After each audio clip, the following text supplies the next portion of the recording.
할렐루야. 주님의 이름을 찬양합니다. 우리의 참된 구원자 되시는 우리 주님께서 이 시간 우리와 함께 하시며 우리들의 예배를 기뻐 받아 주십니다. 아멘. 오늘은 사탄의 전략이라는 제목으로 말씀 전하겠습니다. 오늘 말씀은 조금 길 수도 있고요, 조금 어려울 수도 있습니다. 하지만 너무너무 중요한 내용이니까 집중해서 잘 들어주시길 바랍니다. 우리가 지난주에 동성애에 관한 이제 말씀을 들었습니다. 동성애가 죄가 되는가 아닌가? 죄가 되는가 아닌가? 성경은 동성애에 관해서 뭐라고 말하냐? 정확하게 죄라고 선포하고 있음을 우리가 말씀을 통해서 분명히 깨달음을 받았습니다. 그런데 이제 발단이 어떻게 되어지냐? 이 프랑스 올림픽 이 문제 때문에 시작이 되어서 우리가 살펴봤는데 우리는 여전히 프랑스 올림픽을 주목을 해야 돼요. 이제 지난주로서 2024년의 하계 올림픽에 모두 막을 내렸습니다. 프랑스 올림픽이 이제 끝났는데 다 끝났다고 끝난 게 아니에요. 이제는요, 다시는 돌이킬 수 없는 관문, 참 돌이키기 어려운 관문이 이제 지나갔어요. 뭐냐면은 여기에서 벌어졌던 일들이 이제 선례가 되기 때문에 그 다음에는 조금 더 쉽게 이런 일들이 이제 이루어진다라는 것이죠. 우리가 이 프랑스 올림픽을 주목해야 하는 그 이유가 있는데요. 왜 올림픽 개막식에서 이와 같이 끔찍한 일을 버젓이 일어나게끔 우리가 내버려 둬야 하는가? 이제 그 일로 인해서 어떠한 일들이 앞으로 우리들에게 펼쳐질 것인가? 우리는 이 과거와 미래를 정확하게 알고 있어야 되고 정확하게 우리가 분별해서 볼 수 있어야 한다라는 거예요. 왜 이것이 중요하냐? 자, 지금 서구 문명이 어디로 향하고 있는가? 서구 문명이 어떠한 방향으로 흘러가고 있는가? 이걸 우리는요 계속해서 주시해서 봐야 합니다. 계속해서 캐치하고 있어야 돼요. 왜냐면요, 우리 대한민국은요 이 서구 문명, 그러니까 뭐 미국이라든지 영국이라든지 유럽이라든지 그들이 걸어갔던 그러한 길을 그대로 답습하고 따라가는 나라예요. 우리 대한민국은 그런 나라입니다. 그래서 미국과 유럽의 그 어떠한 벌어지는 그런 일들이 결국에는 지금 우리나라의 미래가 되어지고 우리나라는 점점 그 나라를 따라가고 있기 때문에 그 나라가 어떤 방향으로 가는지 앞에 가는 사람이 이상한 길로 잘못 가면은 우리는 어떻게 해야 돼요? 그럼 잠시 멈춰져서 다른 길을 찾아가야 되는 거잖아요. 앞에 있는 사람이 실수를 해서 뭘 돌뿌리를 밟아서 넘어지면 우리는 똑같이 돌뿌리를 밟고 넘어질 필요가 없는 거예요. 우리는 그것을 보고 여기 돌이 있구나, 피해가야지, 이걸 알아야 되는 거예요. 그래서 미국과 유럽이 그렇게 무너져가는 모습을 보면서 우리는 어떻게 무너져 있는가, 왜 무너지는가, 이것을 정확하게 봐야 할 줄 알아야 한다라는 거예요. 자, 그렇다면요, 프랑스에서 벌어지는 일들이 우리나라에도 빠른 시일 안에 벌어질 가능성이 굉장히 크다라는 거예요. 굉장히 큽니다. 이게 더 이상 남의 나라 이야기가 아니에요. 다른 나라에서 벌어지는 일들, 우리나라에서 안 이루어져. 그게 아닙니다, 여러분. 이제는요, 우리가 이제 예방할 수 있는 일은요 철저하게 예방을 해야 하고요. 또 우리가 불가항력적으로 예방을 하지 못했을 때에 그런 일들이 우리에게 벌어졌을 때에, 닥쳤을 때에, 그러면 우리는 어떠한 태도를 가지고 어떠한 생각을 가지고 그러한 일들을 우리가 맞을 수 있어야 하는가? 이건 굉장히 중요한 일입니다.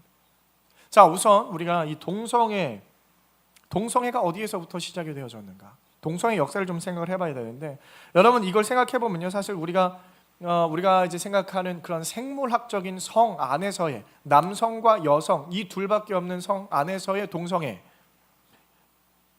그 역사는요 아주 오래됐습니다. 그 동성애 역사는 우리가 성경의 기록만 봐도 알다시피 노아 시대나 아브라함 시대에 이미 그 당시에 동성애가 만연해 있었다라는 것을 우리가 알 수가 있어요.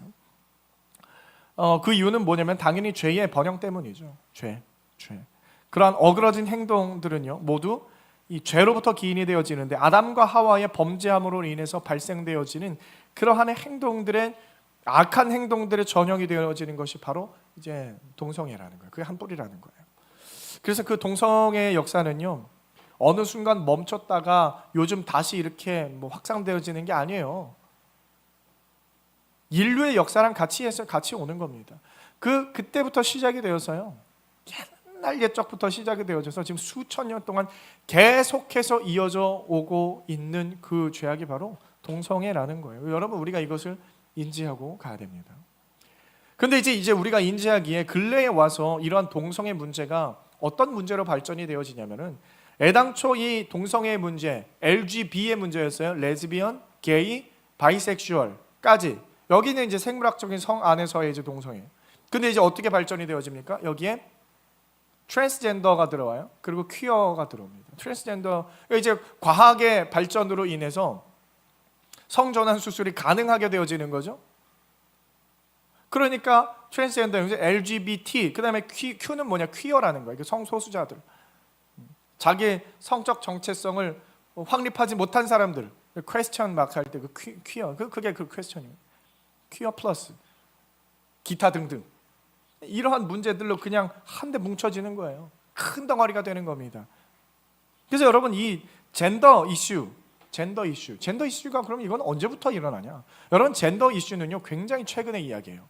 굉장히 최근. 이건요 불과 1980년대에 등장한 그러한 이제 이야기입니다. 존스 홉킨스의 어떤 이제 박사가 젠더라는 말을 처음 이제 시작하면서 이런 문제가 이제 있을 수 있다 해서 젠더라는 단어를 그때 처음 시작한 거예요. 그러면은 왜 젠더 이슈가 그때부터 시작이 됐냐? 그냥 어디에서 그냥 밑도 끝도 없이 그냥 그 사람이 갑자기 젠더라는 말을 갑자기 가져와가지고 이 사람은 정체성, 성정체성에 혼란이 오는 사람이에요. 그래서 젠더라는 말을 대입한 게 아니에요. 갑자기 나온 게 아닙니다. 조금 시간을 거슬러 올라가면요 1960년대로 올라가야 돼요.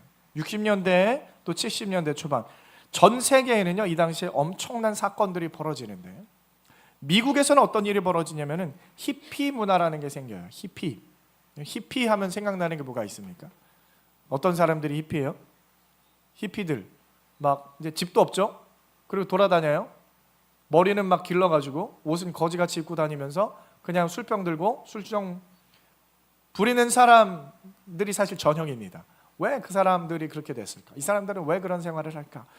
자, 이 사람들은 뭐냐면 좋은 말로 하면은 굉장히 자유롭죠. 자유로운 영혼. 어디에도 속박되지 않고 어느 굴레에도 우리를 속박할 수 있는 건 없어. 우리는 자유해. 집에도 속박당하지 않아요. 어디에도 그냥 자유한 영혼들. 그냥 뭐만 있어요? 나의 쾌락만 있는 사람들. 쾌락.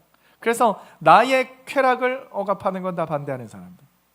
자, 그래서 이 젊은 사람들이 이런 게 이제 유행하는 거예요. 그래서 주류 사회의 보수적이고 물질주의적인 그런 가치에 반대하기 시작하면서 자유롭고 평화로운 세상을 우리 한번 만들어 보자 하고 그런 사람들이 뭉쳐서 살아가다 보니까 아주 그런 히피들이 이제 생겨나는 거예요. 이 사람들은 뭐랬냐면은 전쟁을 반대하고 핵무기를 반대해요.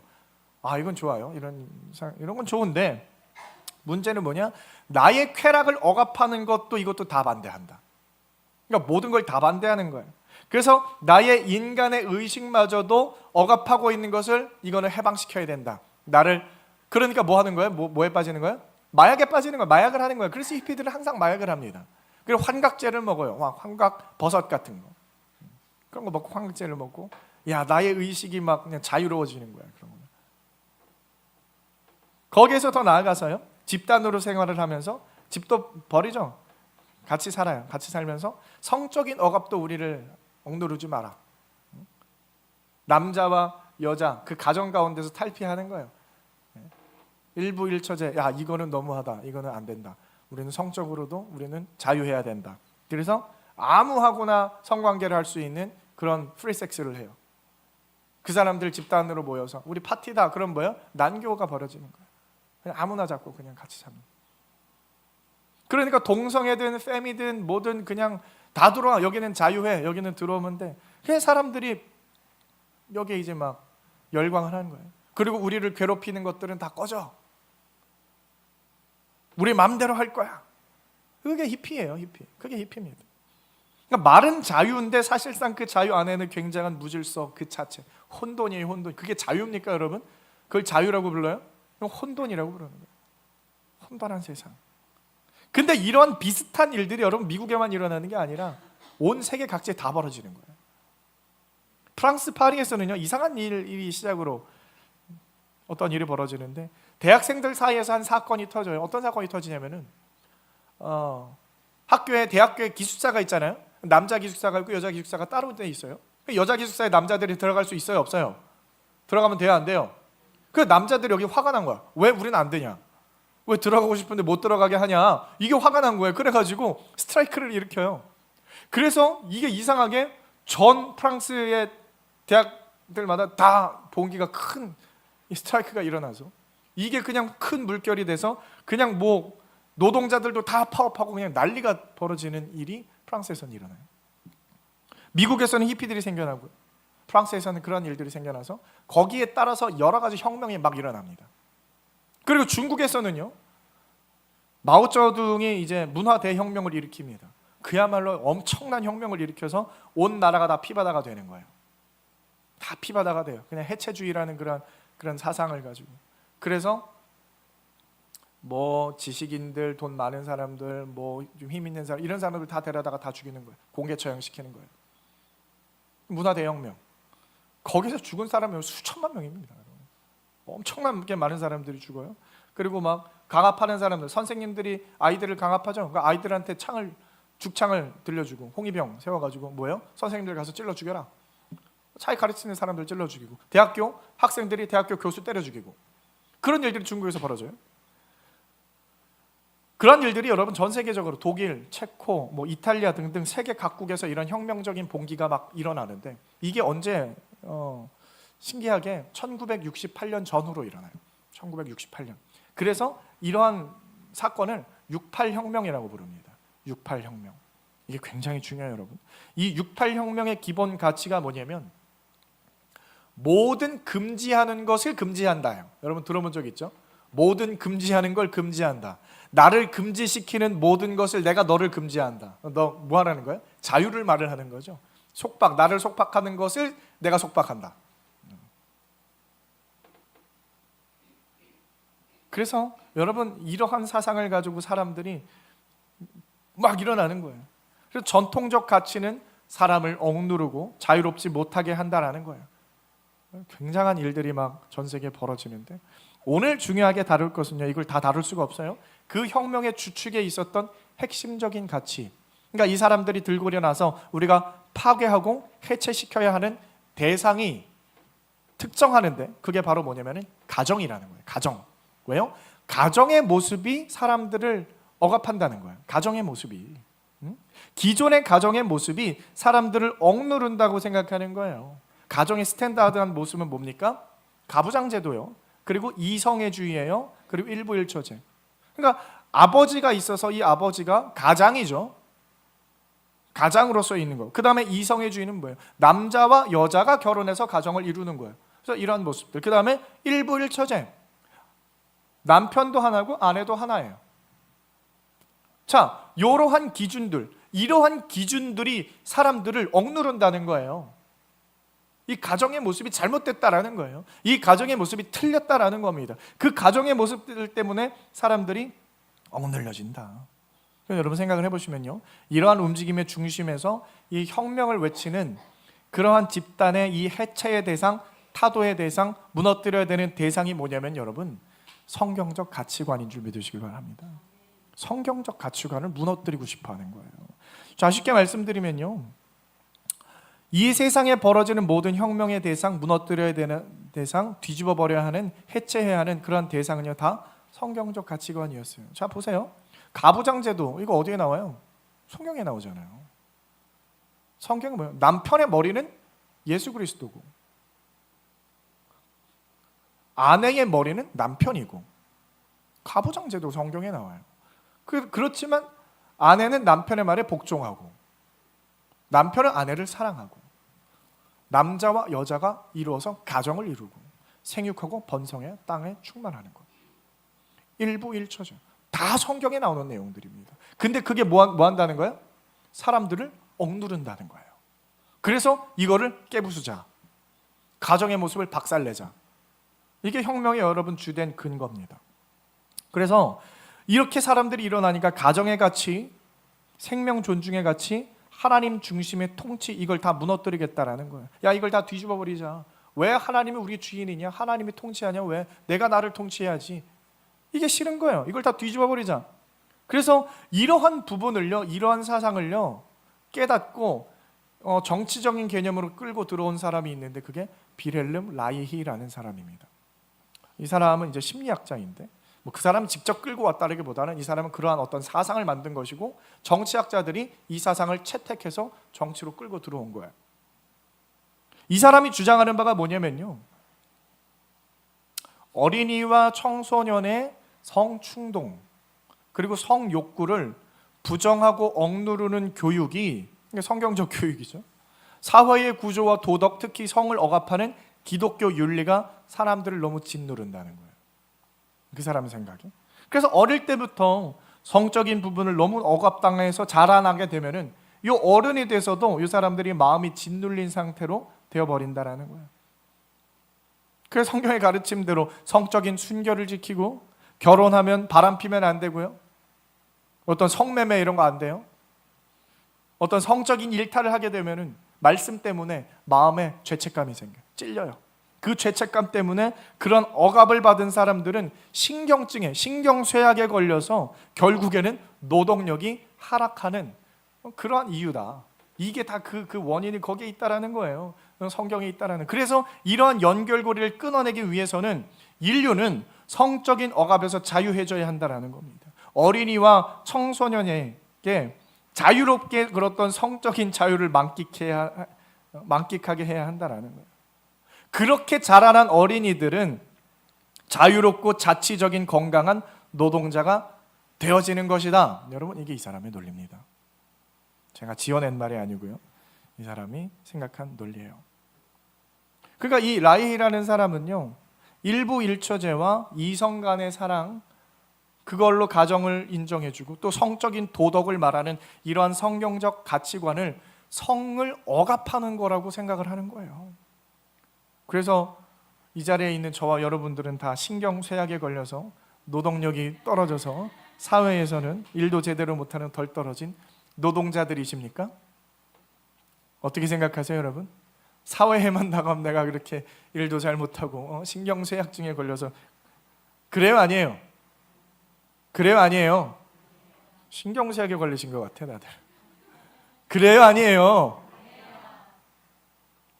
사실이 아니죠. 여러분, 제가 책을 읽으면서 이 사상을 읽는데 정말 헛웃음이 나올 정도로 너무나 터무니없고 어처구니 없는 이런 사상 이렇게 펼치는데, 재밌는 게 뭐냐면 여러분요, 이러한 사상이 정치적으로 받아들여졌다라니까. 사람들이 야, 이거 대단한 사상이다, 이거 우리 갖고 들어오자. 아주 강력하게 정치적으로 들어와서 사람들이요, 이 논리에 열광을 했다라는 거예요. 야, 거 봐라, 성경이 문제예요. 성경. 야, 이제 성경 이제는 끝이다.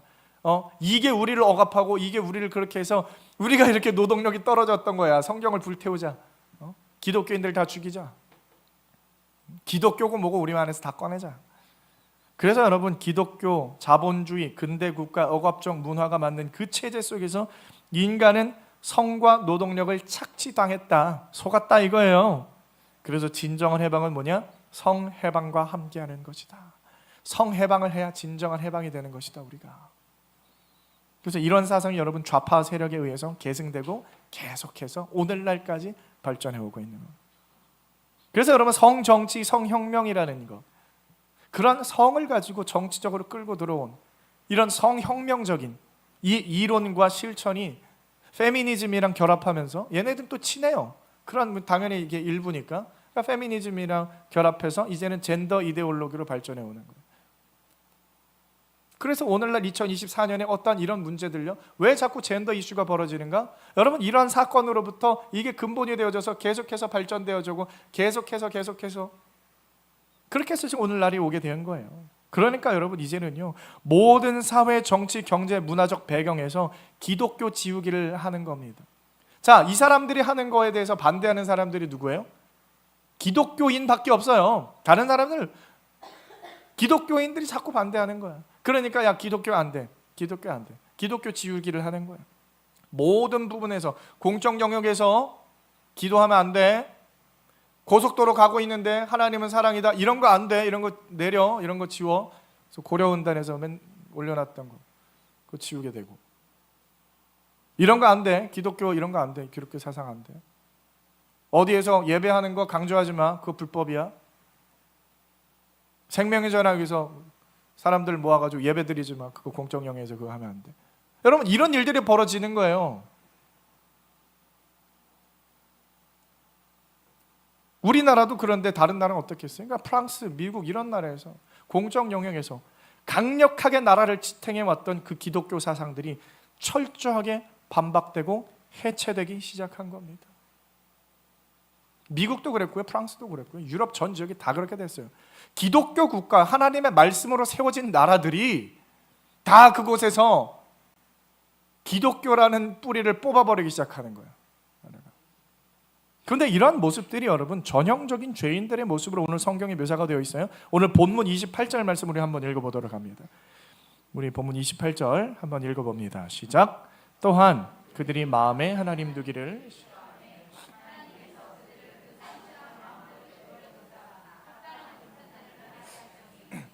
자 보세요. 죄인들의 특징이 뭡니까? 마음에서 뭘 뺍니까? 하나님 두기를 싫어. 마음에 하나님 두기를 싫어하는 거예요. 그러니까 하나님을 끄집어내리는 거예요. 당신은 왜 거기 있습니까? 나오세요. 하나님 나오세요. 끄집어내리는 거예요. 그리고 누가 들어가요? 내가 들어가는 거예요. 여러분 우리가 사사기를 공부하면서 계속해서 배워왔던 그 죄의 근본이 되는 게 뭐였어요? 사사기에서 수백 년 동안 이스라엘 백성들이 계속해서 저질렀던 죄의 형태가 뭡니까? 내가 왕이다. 하나님 왕이 아니에요. 내가 왕입니다. 여러분 그거 배웠잖아요. 하나님의 왕인 자리에서 하나님을 끄집어내리는 거예요. 내가 왕이 되는 거예요. 이게 어디서부터 시작됐어요? 에덴 동산에서부터 시작된 겁니다. 에덴 동산에 뱀이 하와한테 와가지고 속삭이는 거예요. 야 하와, 너 저거 먹어봤어? 저거 먹으면 안 돼. 하나님 저거 먹으면 죽는다 그랬어. 에이 죽을까 하노라 그러지. 사실은 안 죽어. 저 먹어도 안 죽어. 하나님 먹지 말라 그랬는데 아니라니까. 하와가 왜 그걸 결국을 왜 따먹었을까요? 야 진짜 맛있게 보이는데 이거 정말 한번 먹어봤으면 소원이 없겠다. 여러분 에덴 동산에 뭐 먹을 게 없어서 선악과 뭘 따먹었습니까? 그렇게 맛있는 좋은 과일들이 수두룩하게 있는데 왜 그 선악과에 목매는 거예요? 이걸 먹으면 어떻게 되는 거예요? 사단이 너 이거 먹으면 하나님처럼 될 수 있어 라 그래요.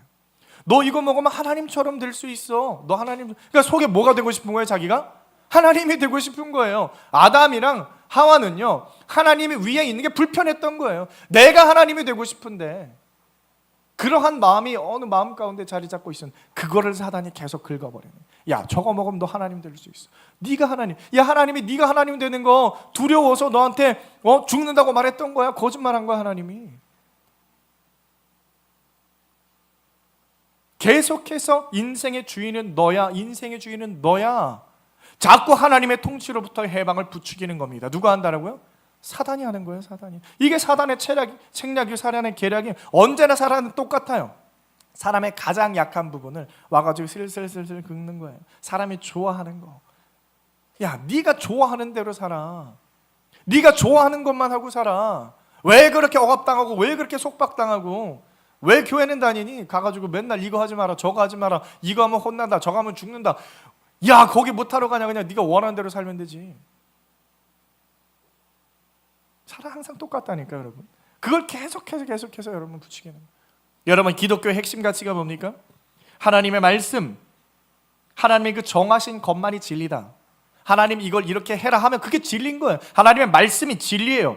그리고 하나님이 주인공이에요. 언제나 주인공은 하나님입니다. 근데 자꾸 우리가 뭐가 되고 싶은 거예요? 내가 주인공이 되고 싶은 거예요. 우리는 엑스트라인데 하나님이 빛이 비춰져야 되는데 자꾸 나도 좀 내가 좀 했는데 자꾸 내가 하나님이 왕이에요. 우리는 뭡니까? 백성이에요. 백성. 왕은 하나님인데 내가 왕이 되고 싶어 한다니까요. 내가 주인공이 되고 싶어 한다니까요. 우리는요 단지 하나님의 왕, 하나님 왕인 말씀에 순종하는 거. 하나님 왕이 이렇게 말하면 우리는요 아멘 하고 받아들이고 엎어지는 게 그게 우리들의 임무인데 그게 싫은 거예요. 왜 네가 왜 네가 거기서 엎어지냐? 네가 왕이 돼야지. 네가 왕이 돼야지. 이제 그러지 마. 이제 속박받지 마. 야 하나님, 야 완전 꼰대야. 네가 왕이 돼도 돼. 네 멋대로 살아도 돼. 자꾸 이거 여러분 사단이 인간을 계속해서 이렇게 꼬드기는 거예요. 네 인생 억압하게 두지 마.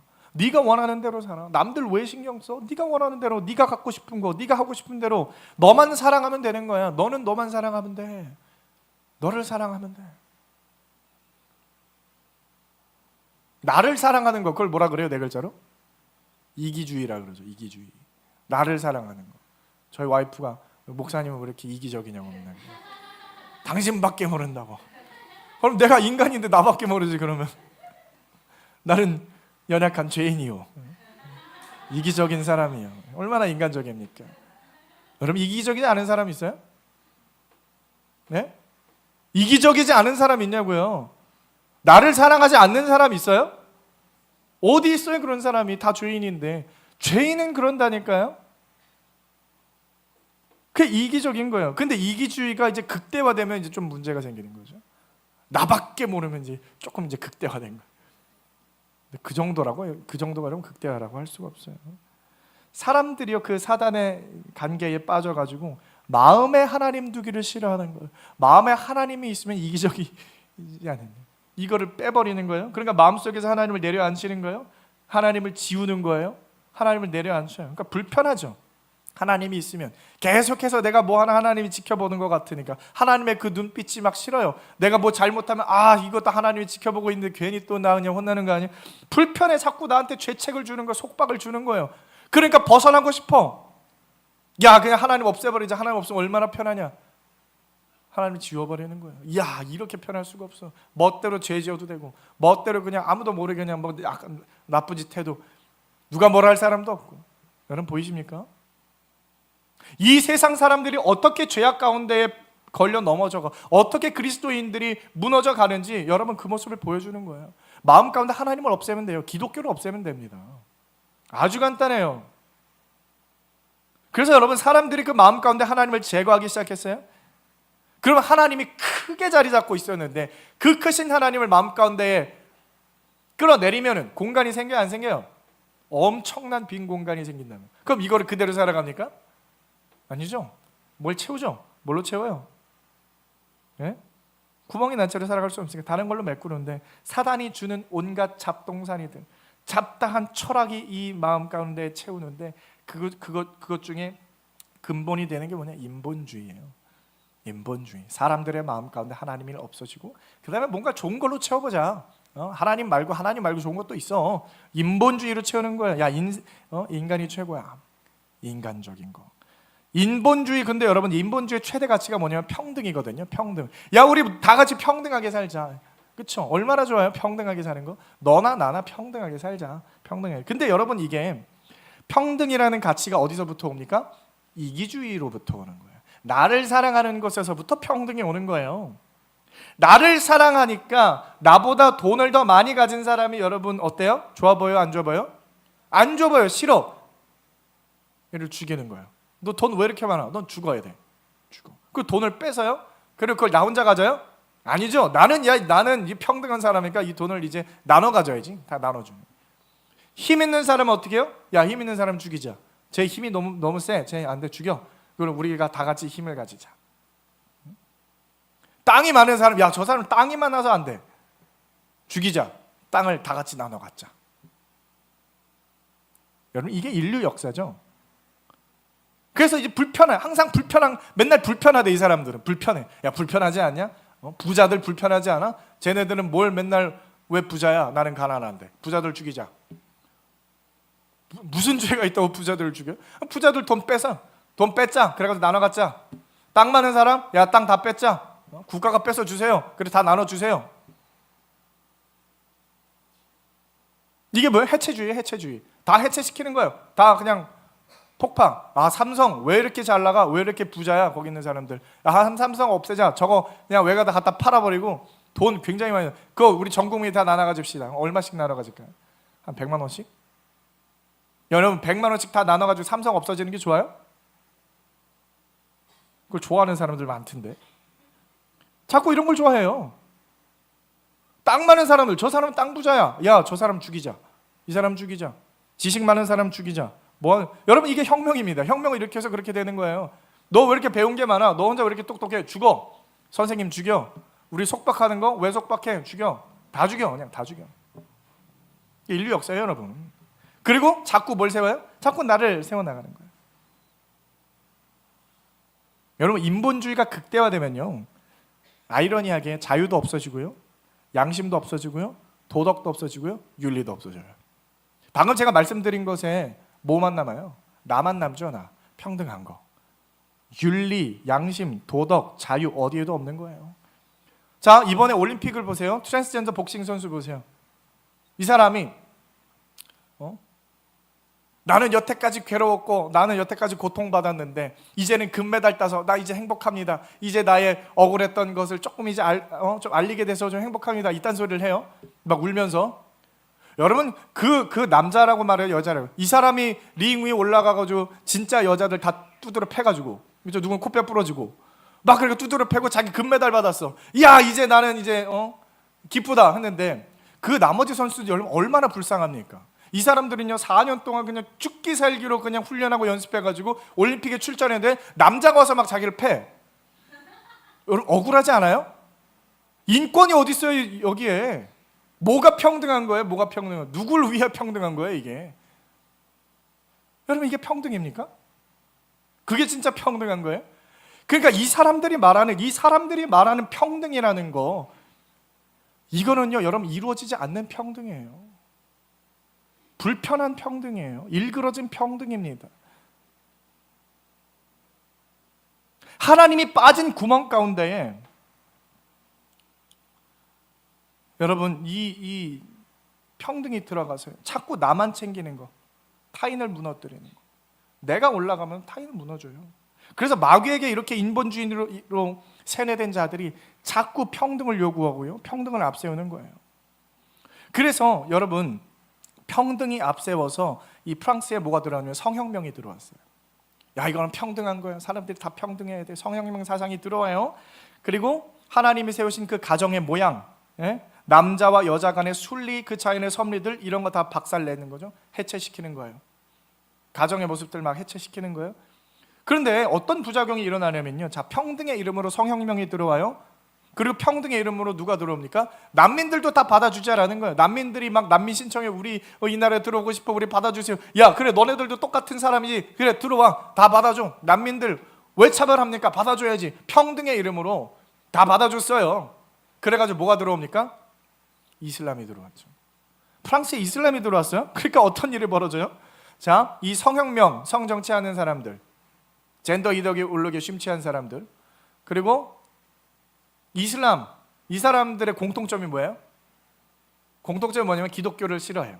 기독교를 죽이고 싶어해. 야, 우리를 방해하는 거, 우리의 방해 세력 기독교, 저 기독교를 죽여야 돼. 자, 그래가지고 아주 그냥 찰떡이 딱 만났어.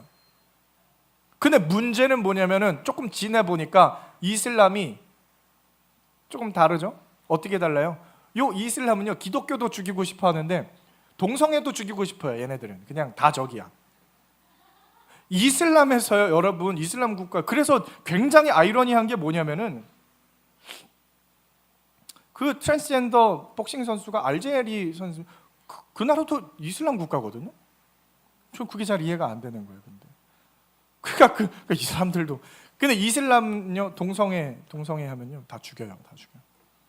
그러니까 프랑스 안에 들어와가지고 야, 이 우리 그냥 화평한 마음으로, 우리 평등한 마음으로, 평등 때문에 사람들 다 들어왔어요. 거기 가운데에 이제 어떻게 될까요? 네? 그 둘의 조합이 어떻게 될까요? 화합과 사랑의 장이 열려지는 겁니까? 아니면 혼돈과 카오스가 열려지는 거예요? 네? 프랑스는요 그냥 혼돈과 카오스로 그냥 이슬람한테 넘어가 버려요. 이슬람은요 자기들한테 조금 안 좋게 말하죠? 그러면 찾아가서 다 죽여요. 막 학교에서 선생님이 뭐 이슬람 뭐 어쩌고 뭐라 했다고 그 학생이 가서 선생님 막 총으로 쏴 죽이는 일들. 2015년에 샤를리 앱도라는 신문사가 있었습니다. 프랑스 신문사인데 이 신문사는 풍자적인 사파나 기사를 주로 다뤘어요.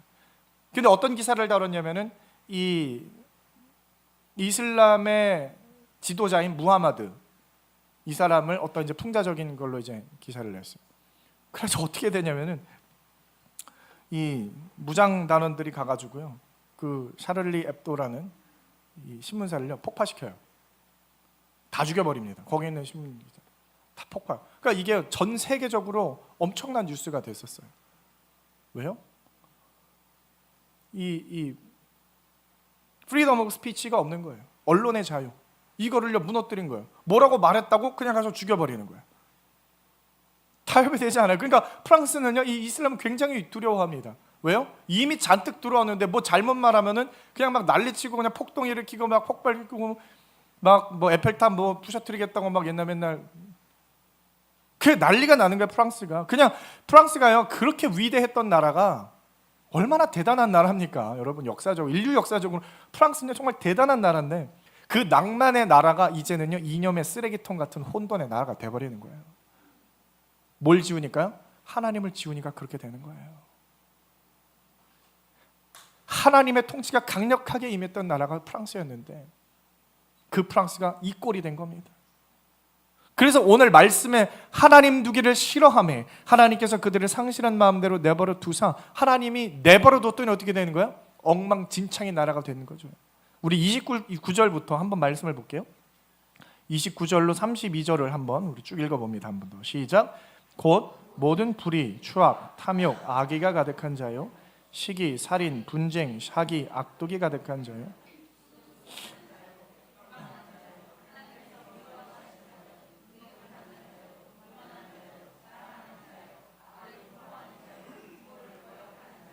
우매한 자요 배약하는 자요 무정한 자요 무자비한 자라. 그들이 이 같은 일을 행하는 자는 사형에 해당한다고 하나님께서 정하심을 알고도 자기들만 행할 뿐 아니라 또한 그런 일을 행하는 자들을 옳다 하느니라. 자, 마지막에 이게 중요한 거죠.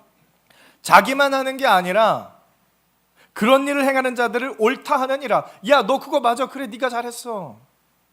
옳다 하느니라. 다 그러고 있는 거죠. 이게 틀린 걸 알면서도 그렇게 행하는 사람들을 야, 너 잘하고 있다. 여러분, 성해방이라는 거. 성해방은요, 성해방에서만 끝나는 게 아니라 윤리적 해방까지 같이 가야 돼요. 윤리가 해방이 돼야 성해방이 되는 거죠. 성해방은 윤리를 같이 무너뜨리는 거예요. 그래서 윤리가 해방되는 거예요.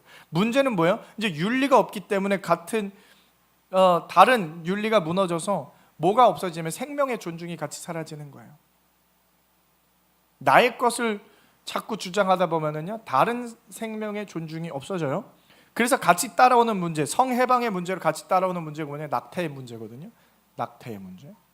왜요? 자꾸 나를 생각하니까 내가 더 중요하잖아요. 그렇죠? 그래서 내가 임신을 했는데 내가 더 중요해요? 뱃속에 아이가 중요해요? 내가 더 중요한 거야. 그냥 뱃속의 아이는 지우는 거죠. 생명이든 말든 그냥 내가 더 중요한데. 그러니까 생명 존중이 없어지는 거죠. 윤리도 없어지잖아요. 윤리 없어진 거 맞잖아요. 그래서 여러분 얼마 전에 우리나라의 어떤 임산부가 임신 36주의 아이를 낙태를 해서 난리가 난 사건이 혹시 알고 있습니까? 36주. 여러분 36주면요.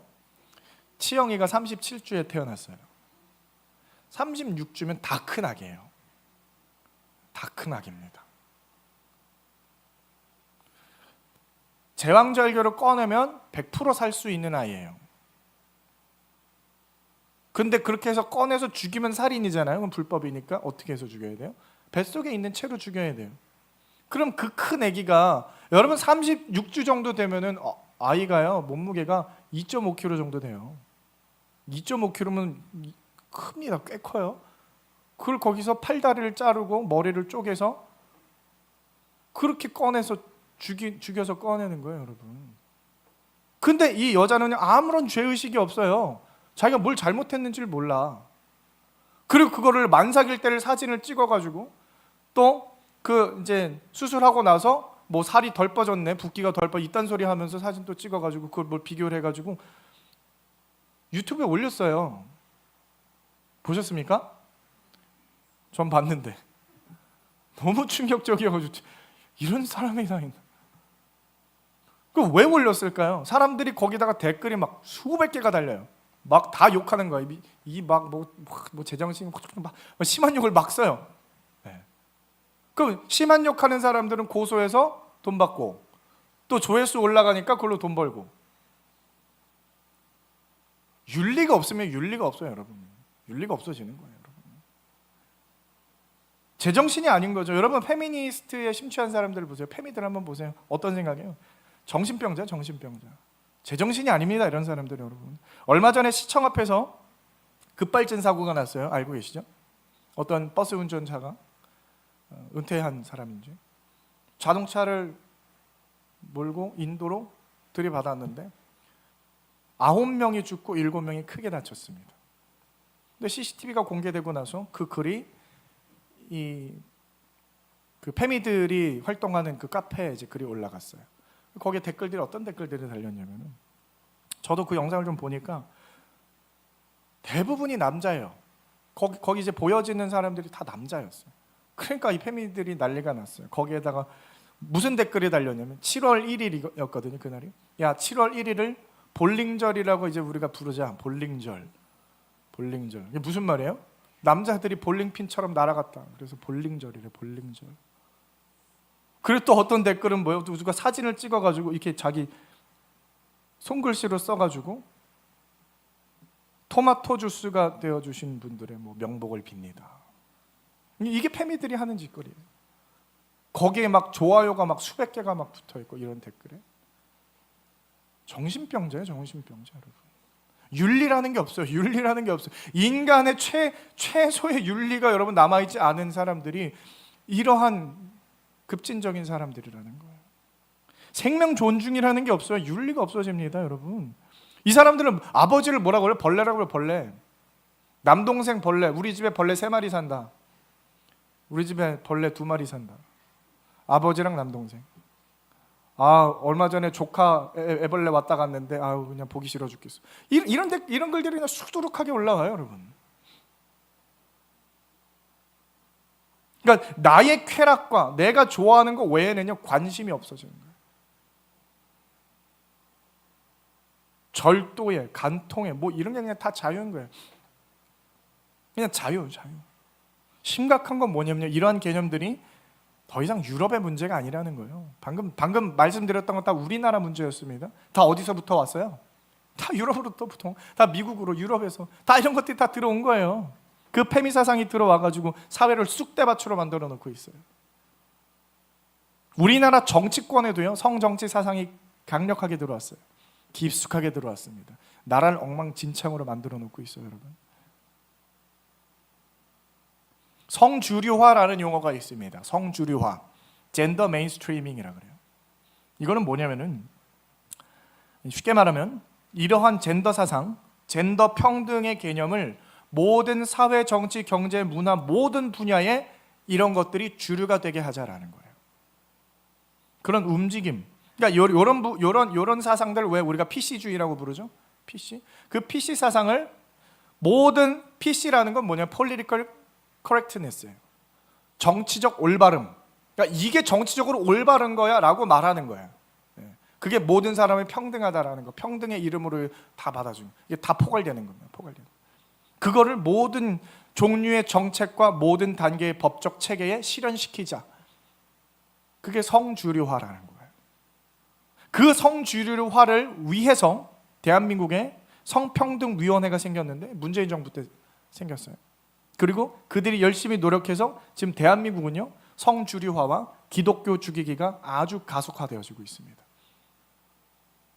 계속해서 이루어지고 있어요. 저희 아이들은요 학교에서 포괄적 성교육을 받습니다. 우리가 어렸을 때 받았던 성교육은 뭐예요? 생물학적인 어떤 그런 부분에 의해서 생물학적으로 어떻게 작용하는지 이런 걸 배웠어요. 지금은요 그런 걸 배우지 않는데요. 포괄적 성교육이라는 건 뭐냐면 성관계를 하는 방법을 배운대요. 학문 성교가 어떤 건지 뭐 이런 걸 배워요. 그리고 그래서 피임을 해야 되니까 피임하는 방법, 이런 것들을 공교육에서 가르친다라는 거예요. 공교육에서 가르치겠다는 거예요 여러분. 그 빌헬름 라이히의 성정치 사상이 대한민국 공교육에 깊숙이 들어와요. 그러니까 어릴 때부터 성관계하는 방법을 잘 가르쳐서 성적으로 그냥 해방시켜야 된다.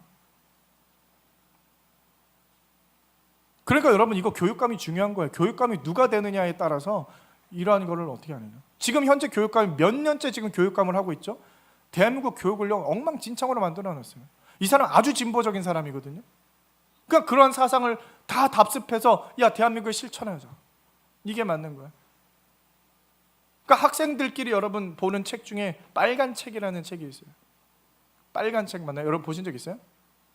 그 책은 뭐냐면요, 학생들에게 어떠한 이러한 사상을 이렇게 되게 쉽게 해주는, 그래서 나를 괴롭히는 선생님들에게 어떻게 해서 반항할 수 있는지, 어떻게 선생님을 괴롭힐 수 있는지, 어떤 이런 부분들, 그런 거 아주 그냥 적나라하게 그 학생들 사이에서 굉장히 유행했던 책입니다.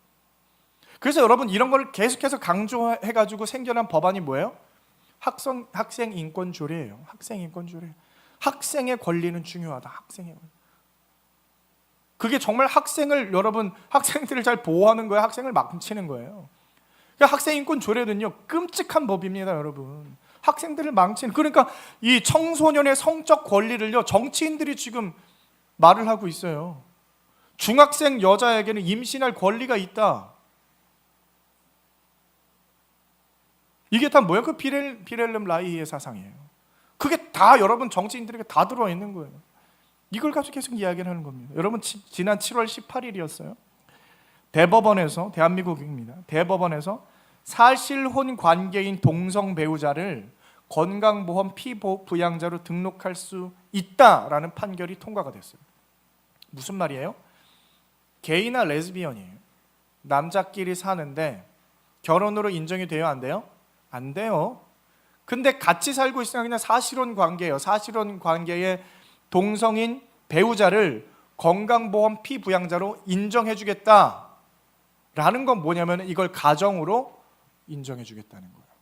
결혼으로 말을 해주겠다라는 거예요. 이 말은 뭐냐면요, 법적으로 동성 결혼을 인정하겠다라는 거예요. 그게 대한민국에서 한 달 전에 통과가 됐어요. 여러분 이게 현실입니다. 이게 현실이에요. 누군가 이제 그렇게 이야기를 해요. 아, 우리 윗세대의 대한민국은 정말 가난했다. 정말 가난해서 이 국민들이 정말 그 절박함으로 성도들이 교회에 와서 신앙에 매달렸다. 그런 힘든 사회적인 어려움들은. 근데 이 세대의 크리스찬은 대한민국이 가난하지 않기 때문에 그런 가난함을 모른다 이거예요. 그래서 하나님 앞에 어떤 절박함이 있겠느냐라고 얘기를 하지만요, 여러분 그렇지 않을 수 있습니다. 우리가 자주 하는 말 중에요, 초대교회로 돌아가자라는 말이 있어요. 초대교회로 돌아가자. 근데 재밌는 건 뭐냐면 이 세상은 마치 초대교회 때와 같이 사회가 변화하고 있어요. 비슷한 상황으로 돌아가고 있습니다. 이러한 성주류화와 진보적 정치가 이제 대세인 이제 사회 속에서 우리 성도들이 살아가는데, 거기에 반대되는 목소리를 내는 사람들이 누구예요? 기독교인들밖에는 없잖아요. 사회의 어떤 문화 가운데에서 이제는 자꾸 반대로 말하는 것은 기독교인들밖에는 없어요. 기독교인들. 그러니까 우리들이 뭐가 되는 거예요? 공공의 적이 되는 거예요. 여러분 어떤 사이트에 가가지고 그런 사상들을 막 옹호하는 사람들 가운데에 교회에 대해서 말을 해보세요. 기독교에 대해서 말을 해보세요. 그냥 심각한 욕이 막 나와요. 왜? 우리가 공공의 적이 이미 되어져 있어요. 우리들의 인권이 있을까요? 없을까요? 여러분 기독교인에게 인권이 있어요?